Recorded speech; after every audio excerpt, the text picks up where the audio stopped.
What's up, everyone? Welcome to the Noizze Podcast, part of the Noizze Podcast Network, and sponsored by Stereo Brain Records. I am your host, slash your boy, as always, Chris Pugh. And unfortunately, once again, we are not being joined by my very good friend and Mr. Cynical himself, Samuel Lewis. He's a busy little bee, isn't he? I'll give him another review off. He's got loads on at the moment. Although, having said that, depending on when you watch this, he did do the current The Death We Seek album review with me as well. So don't worry, Sam hasn't gone anywhere. This is just going to be another solo review by myself, although I do miss having him around on every single episode. You'll just have to try and make do with just me being here once again today. As you can see by the title of today's episode, I'm going to talk about the new Unearth record, the Wretched, the Ruinous. Got loads to say. It's amazing what a band Unearth are.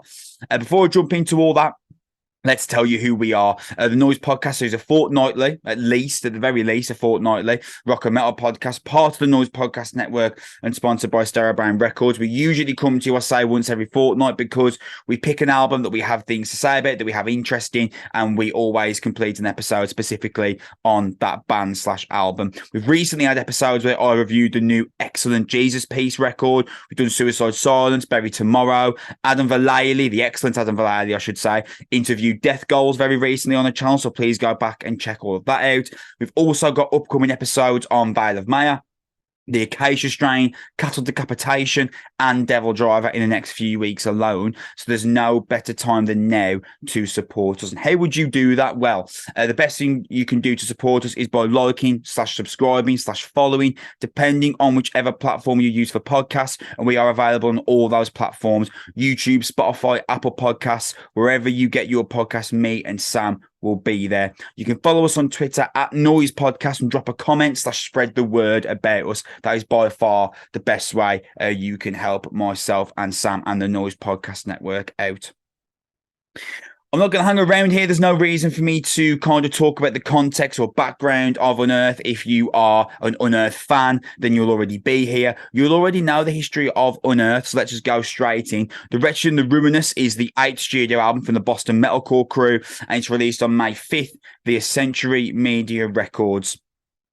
I mentioned the idea of, if you're here, you're already an Unearth fan. I need to sell you on Unearth, but there are a couple of things that I would like to mention, because I feel like themselves, Shadows Fall, Devil Driver, Earth Crisis, Zao, Poison the Well, they're just some of the bands that I feel get heinously, horrendously overlooked in terms of quality and gravitas when it comes to the late 90s and mid-2000s metal scene.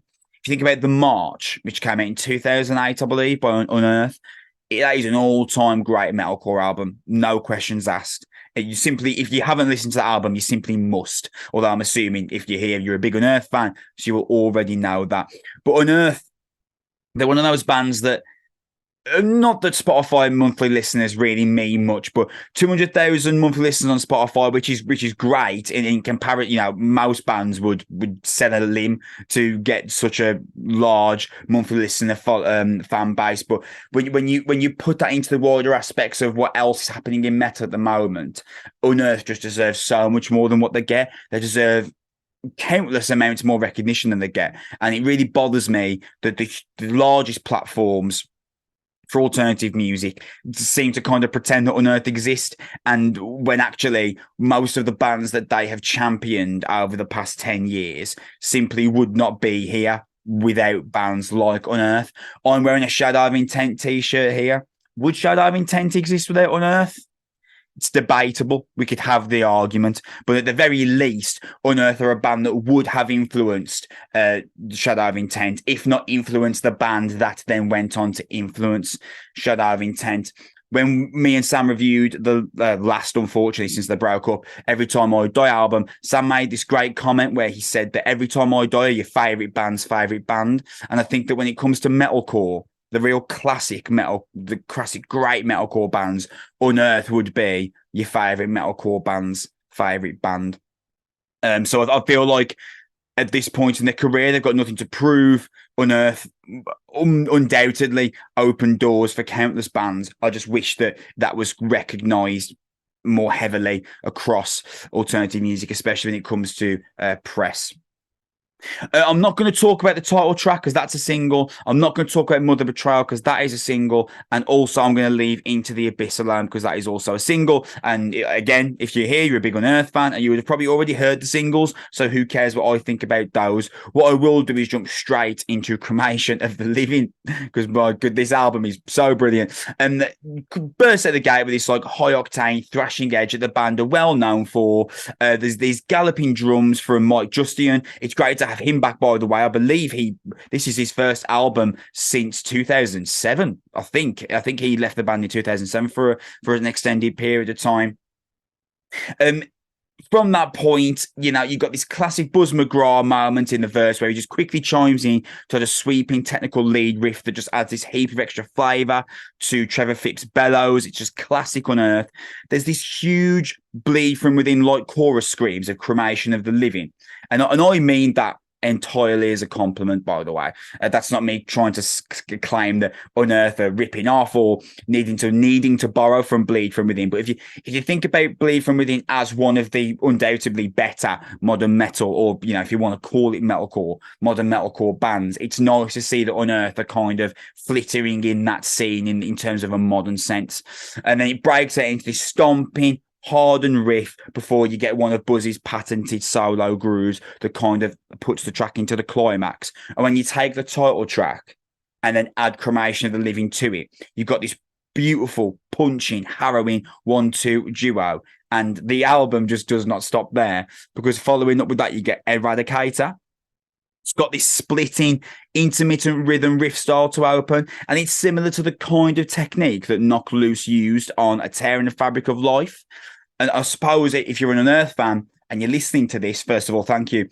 You would have so far on like 3 or 4, 5 minutes into the review, and you've heard me mention 2 really modern metal / I suppose in Knock Loose's case, hardcore bands, which might be of a concern to you. But again, I mean it as like a complete compliment, because Unearth are able to sound this modern while also utilising tropes that other bands permeating the scene have used. But there is a moment in Eradicator that highlights exactly what it is that makes Unearth unique in a massive crew of modern metal bands. And it's hard to hearing the adjective unique when talking about a modern metal band is not something that you hear often, because a lot of modern metal, a lot of modern metal is very similar in sound and very blueprinted. Not that there's anything wrong with that, but just read into the middle 8 of Eradicator, which is up to that point your standard hard-hitting, knuckle to the table Unearth track. Buzz takes this gliding riff, and as the chorus hits, he plays the same riff, but he just lifts it up an octave. He adds this extra slice of melody onto Trevor's screams, and it sounds incredible. And Unearth really are one of the very, very, very finite bands that can take the brutal hard edges of metal and make them sound so palatable, because make no mistake about it, Eradicator is a metal track in every sense of the word. But the way Buzz just takes that sweeping gliding riff and puts it up an octave to add the melody, just phenomenal songwriting. Invictus, it makes sense that song title's kind of a Latin name for unconquerable, because it comes out firing on all cylinders with this hefty war cry. Halftime rhythm riffs hitting the second verse that just feel massive, colossal. It's one of the few times I'll mention power metal in a positive light in my entire time of doing podcasts, because I'm not a power metal guy at all. If you've listened to the Noizze podcast before, you will definitely know that. But there's this gorgeous, high octane, power metal-esque riff that runs through the middle 8 of Invictus, and then you get this huge build with Witness the Apocalypse vocal calls that climax this melting, heart-bursting breakdown. I'd probably say that Invictus is pound for pound the best song on the album, and that is including the single Into the Abyss, which I think is just phenomenal. I think Invictus is quite arguably Unearth's best moment, possibly in the last decade. I know Extinction had some real great songs on it, but Invictus is really just everything you want Unearth to be, man. So good. Call of Existence has this kind of gang vocal in front of Buzzy's solo, it's a real guarantee to be a hit live. Call of Existences, you usually get at least two of those on an Unearth album, where you know full well that will sound amazing live. I would say there's like three or four of those on this album now. Call of Existence, definitely one of them. It's because this gang vocal punches in just at the right times, as you can imagine. The fists in the air, getting the crowd to kind of sing in time with the vocals. That's part of what helps Unearth sound so accessible without diluting their overall really potent sound. Their ability to kind of chime in these kind of chorus-inducing, arm on your mate's shoulder inducing crowd moments. Trevor Phipps' vocals, which sometimes get overlooked because of how great Unearth are instrumentally, just a phenomenon here. There's this motif of Beckoned by the Call, this vocal crawl by Trevor that surrounds these thumping heart rhythm, which makes you want to run straight through a brick wall, man. Just amazing stuff. I know I'm going at quite some pace here, but there's just so much for me to talk about in this album. Dawn of the Militant, you'll have noticed as well, by the way, that I'm yet to say anything negative about this album, because really, I mean, there's a moment on Broken Arrow, which I think maybe rise a few eyebrows, but really, there's just such little negativity to talk about with this Unearth album. It really is just a barnstormer, man. Dawn of the Militant is probably the closest the album gets to being like a pure metal album or record or song. It's got this kind of Motorhead like backbone riff to open that soon morphs into this kind of head banging, foot stomping escapade with this chest beating anthemic pulse. It's the kind of track you can see being pulled to reamp the crowd mid festival set. You know, when it's Sunday and it's 4 o'clock and you've been awake for 3 days and the beer's wearing off.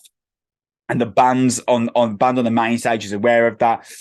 So usually they'll, around the middle of the set, depending on what time of night the band's on, they're chucking a song that they know will reamp the crowd. And I think this will be a perfect fitting for that, because they use a really interesting kind of warning sample of a guy on the radio dropping the classic, don't worry, this is only a test lines.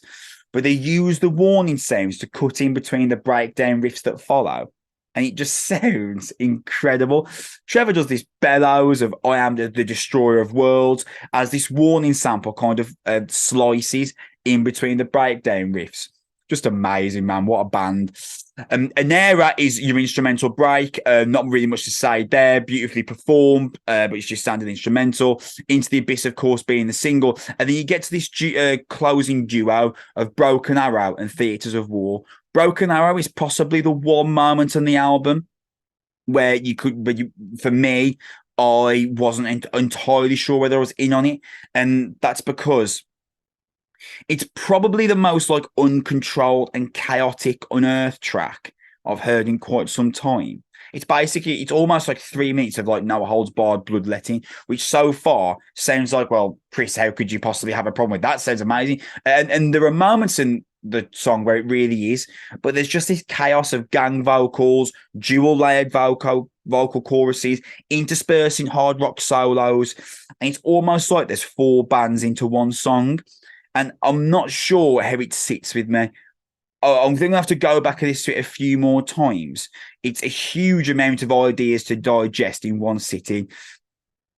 Usually, Unearth are superb at crafting a song which has a lot going on, but it's really digestible. They'll slide in a quick, gorgeous solo. They'll push through a punching hard rock or metal rhythm, but it won't be that happening at the same time as Buzzy's dropping through a quick solo. Whereas in Broken Arrow, there really are like 50 ideas happening at once.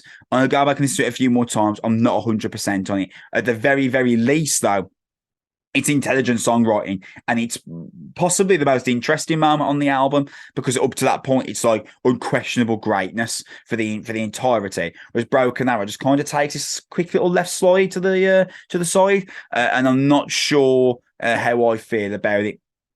However, closing on Theatres of War, I think it's fitting that the album ends on the longest track. Proper curtain closer theatres of war, a curtain closure in every sense of the word. Yeah, if such a thing could exist as like a Hollywood war scene soundtrack by Unearth, and what I thought that is, by the way, this would be the song to choose. Got this life affirming kind of headbutt and force to the vocals. You got this kind of fight style melody pushing through the middle until the closing moments where they decide to break out the record in this kind of low and slow beat down. Probably because that's the one metalcore trope that the album didn't already have to this point. Yeah, Theatres of War is this like beautiful, brilliant 5-minute metalcore epic that just closes out this fantastic album with every bit of pomp and circumstance that you could want, desire, or expect possibly from a metalcore band. In closing here, I think that Unearth, man, they really are a band that without music, alternative music would be in a worse place. Without Unearth, there are several bands that I love that probably wouldn't exist. And without Unearth, there are probably a lot of bands that you love that you have no idea about this, but wouldn't exist either. Because Unearth have just been one of the real driving forces of modern metal for what, 2023 now. So they believe they started in 1999. So for 24 years now, Unearth have been this driving force of metal. And you've got to remember that they came at a time where metalcore meant nothing. And I know it's like I don't like making this comment. And I literally just responded to someone on Twitter saying this. I don't like making this comment because it sounds really gatekeeper-esque. But Unearth are like a proper metalcore band. They're like Zao and Earth Crisis and Poison the Well. They're like the original conception of metalcore, which was hardcore timing with metal riffs. And they've just been brilliant at doing that for 23 years. They've morphed into a metalcore band that do blend into modern metalcore. Like this, this isn't like metalcore in the same way that like Earth Crisis is metalcore in the early 2000s. This album, but it blends on modern metalcore with classic metalcore brilliantly, and the reason for that is Unearth are really one of the best bands to ever do this, and the Wretched and the Ruinous is a perfect example of that. So there's my quick fire blasting thoughts on the Wretched, the Ruinous. We are the Noizze Podcast. We are going nowhere. There's loads happening on the channel over the next few weeks. So please, just to reiterate the message at the start, like/follow /subscribe, depending on whichever service you use. Follow us on Twitter at Noizze Podcast. Drop a comment and share the word, spread the word about us. That is the best way you can help us grow. I'm unsure on the release schedule. This will either come out after or before you've seen the Currents review, but we've definitely got reviews coming on Veil of Maya, Cattle Decapitation, The Acacia Strain, and Devil Driver just in the next few weeks alone. Oh, and Frozen Soul as well. So plenty happening on the Noizze Podcast. Thank you so much for your time. If you have watched, I really appreciate it. Drop a like, subscribe, follow us on Twitter at Noizze Podcast. We will be back in about a week's time talking about we haven't decided yet, one of the 4 bands that I've just mentioned. Thank you very much. Listen to The Wretched, the Ruinous out on May 5th via Century Media Records. Unearth, what a band. If you haven't listened to them before, you must listen to The March, which released in 2008. Unbelievable. We'll be back. Thank you very much. We love you. Bye.